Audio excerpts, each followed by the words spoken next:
আমি জানি তুই বাড়ির কথা অফিসে বলাটা পছন্দ করিস না, কিন্তু বাড়িতে এসব কথা বলার আমি স্কোপ পাই না।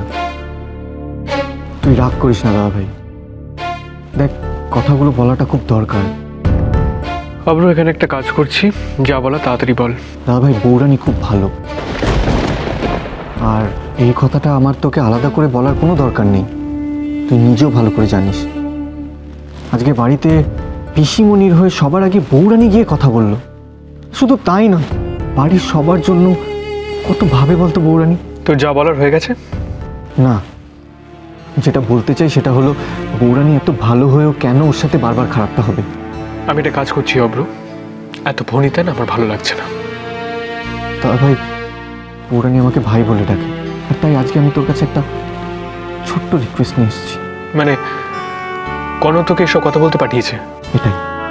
এটাই আমার তোকে বলা। দেখ তুই প্লিজ বৌরানীকে ভুল বুঝিস না, প্লিজ। বধূবরণ সোম থেকে রবি প্রতিদিন দুপুর 1টায় স্টার জলসায়।